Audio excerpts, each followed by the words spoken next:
Hey, this is Nicholas with the Backyard TARDIS here with some more adventures in locksmithing. Um, Capping off our week-long look at different law enforcement agencies that I've worked with, and um, we've talked about the sheriff, of course. That's what I do the most work with. The police.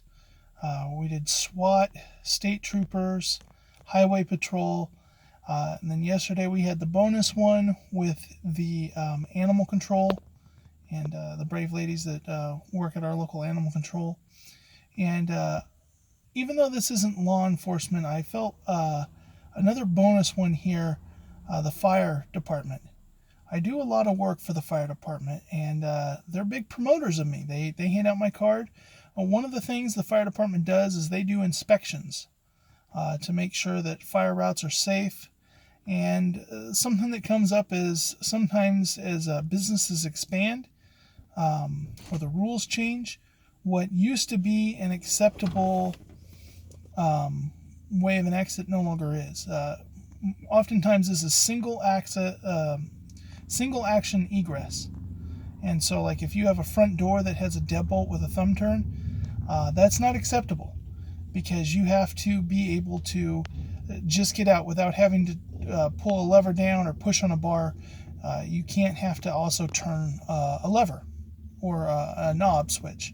So the worry is that like a kid could go up, lock it, and then a fire could happen and everybody pile on the door, not be able to get out in a panic situation. So they call on me to put it so it's a double-sided lock, or it's a deadbolt where when you pull the lever handle down, it unlocks the deadbolt with an interconnect.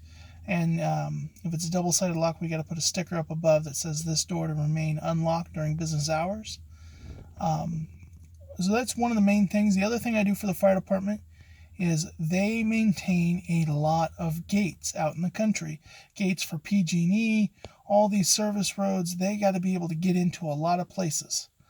And so I provide them with Knox boxes for buildings to be able to have for like commercial units, so they have a key to be able to get in the case of an emergency.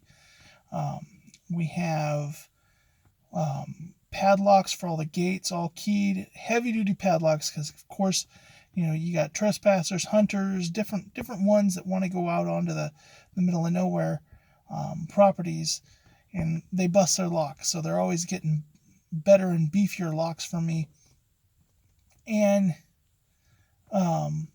but the one thing I don't do with them is they don't ever call me out to go open something. In the movies, you always see the police breaking in, busting in. And that's kind of a little bit of a fallacy. Unless there's a murderer or, someone's, considered a high dangerous target, they don't break into a house. Even if they're going to arrest somebody, they don't just break into a house. A lot of times I get called out to go open the house. If they're searching, investigating, they don't just kick a door in or take a tool to it. They have me get into it. But the fire department, on the other hand, if they're entering, it's because it's an emergency.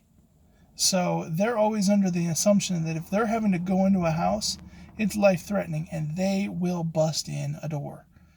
So they're never, or cut a chain, bust down a fence, whatever they got to do to get to that fire or that potential threat, whether it be claims of a gas leak, whatever, firemen bust down that door. And so I don't get calls there. But when they're doing their inspections and there's something that needs to be fixed, they'll hand out my card. And when it comes to taking care of their own shop, they do that.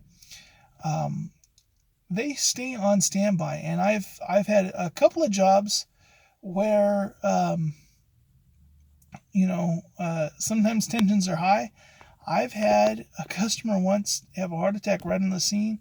It was the fire department there. So, sometimes they get a bad rap in media.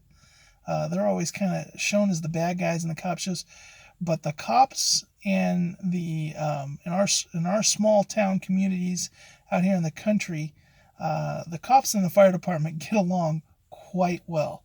So there's no rivalry like they show in the big cities.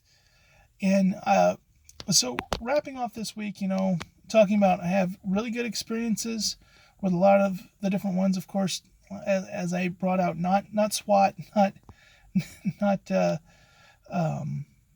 CHP. Those kind of turned me off, but definitely with the police, and definitely, most definitely with the sheriff. I work with the sheriff a lot. Good people. Now, I know I'm in a small community, and compared to the big cities, we don't have necessarily all the problems that they have there. And this is not meant to be a commentary or lessen anyone's experience if they've had brutality from officers. There's definitely bad apples out there.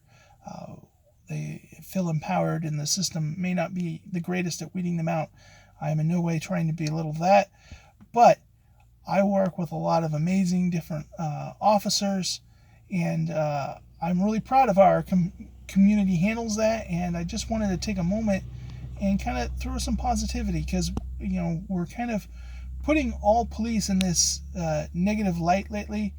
And there's definitely a number of officers that put their lives on the line. They do these civic duties that, if it didn't happen, a lot of things would start to break down in society. And not just crime, but other actions that the officers serve as part of the legal system. And a lot of what I interact with the sheriff, and it's one of those things where if, it can be a thankless job. And so for those that are doing well, I think it's important that we take a moment and appreciate them. So that was kind of just the reason why I wanted to do videos on that for this week. Next week, we're going to go into something a little more comical, crazy and ridiculous break-ins, stuff that makes no sense that people broke into that I had to go fix. So with that, hope everybody has a good day.